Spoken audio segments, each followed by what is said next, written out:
ஆதாரத்துடன் களமிறங்கிய அண்ணாமலை, பதில் சொல்லாமல் விழிப்புதுங்கிய ஸ்டாலின். வெளியான வீடியோ. தமிழகத்தில் மலைவாழ் மக்களுக்கு முறையான சாலை வசதி ஏற்படுத்தி கொடுக்கவில்லை தமிழக அரசு என்பதற்கு ஆதாரமாக திருவண்ணாமலை, கள்ளக்குறிச்சியில் உள்ள கல்வராயன் மலை உள்ளிட்ட பல மாவட்டத்தில் மலைவாழ் மக்களுக்கு மருத்துவத்திற்கு செல்ல வேண்டுமென்றால் சாலை வசதி இல்லாமல் டோலி கட்டி தூக்கிச் செல்லும் காட்சி பார்க்க முடிகிறது.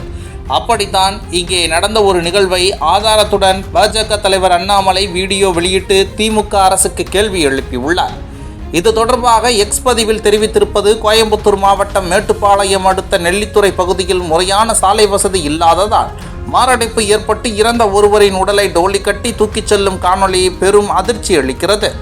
சுமார் 10க்கும் மேற்பட்ட கிராமங்கள் அமைந்துள்ள இப்பகுதியில் 1000த்திற்கும் அதிகமான பழங்குடியினர் வசித்து வருகிறார்கள். ஆனால் இதுவரை இவர்களுக்கு முறையான சாலை வசதிகள் இல்லை என்பது தமிழக அரசின் அவல நிலைக்கு சான்று. மத்திய அரசின் திட்டங்களுக்கு பெயரை மாற்றுவதில் மட்டும் முனைப்புடன் இருக்கும் தமிழக முதலமைச்சர் ஸ்டாலின் அவர்கள் ஒரு நாள் விளம்பரத்திற்காக வெற்று அறிவிப்புகளை வெளியிடுவதை வாடிக்கையாக கொண்டிருக்கிறார். முன்னாள் பாரத பிரதமர் அமரர் வாஜ்பாய் அவர்கள் கொண்டு வந்த பிரதமரின் கிராம சாலைகள் திட்டத்தை முதல்வரின் கிராம சாலைகள் திட்டம் என்று பெயர் மாற்றி கடந்த 18/3/2023 அன்று திமுக அரசு வெளியிட்ட அரசாணைப்படி 2022-2023 ஆண்டிற்கு 2300 கோடி நிதி ஒதுக்கீடு செய்துள்ளதாக தெரிவித்திருந்தனர். எங்கே சென்றது இந்த நிதி? யாரை ஏமாற்ற இந்த வெற்று அறிவிப்புகள்?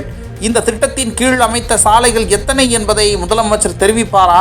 கடந்த 2014 ஆண்டு முதல் 10 ஆண்டுகளில் மத்திய அரசின் கிராம சதக் யோஜனா திட்டத்தின் கீழ் மலை கிராமங்களில் சாலைகள் அமைக்க மத்திய அரசு பெருமளவில் நிதி ஒதுக்கியிருக்கிறது. ஆனால் தமிழக மலை கிராமங்களில் இன்னும் சாலைகள் அமைக்காமல் தொடர்ந்து மக்கள் அவதிப்பட்டு வருகிறார்கள். அவசர மருத்துவ உதவி கிடைக்காமல் உயிரிழப்பும் ஏற்பட்டு வருகிறது. திருப்பூர், கோவை, வேலூர், திருவண்ணாமலை உள்ளிட்ட மாநகரங்களை சுற்றியிருக்கும் மலை கிராமங்களில் கூட சாலைகள் அமைக்கப்படாமல் இருக்கிறது என்றால் இத்தனை ஆண்டுகளாக மத்திய அரசு ஒதுக்கிய நிதி எங்கே சென்றது? இனியும் தாமதிக்காமல் தமிழகம் முழுவதும் சாலை வசதி இல்லாத மலை கிராமங்களுக்கு உடனடியாக சாலைகள் அமைத்து தர வேண்டும் என்று தமிழக பாஜக சார்பாக வலியுறுத்துகிறேன் என தெரிவித்துள்ளார். இதற்கு திமுக தரப்பிலிருந்து கட்டாயம் பதில் இருக்காது.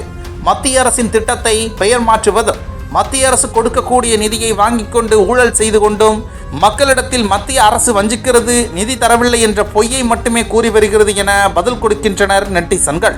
இதுபோன்று முக்கிய நிகழ்வுகள், அரசியல் தகவல்களை ஆழமாகவும் மாறுபட்ட கோணத்திலும் அறிந்து கொள்ள மறக்காமல் உங்கள் IND தமிழ் 24/7 பக்கத்தை பின்பற்றிக் கொள்ளவும். உங்கள் ஒவ்வொரு ஆதரவும் இதுபோன்று பல நிகழ்வுகளின் பின்னணியை அறிய உதவும்.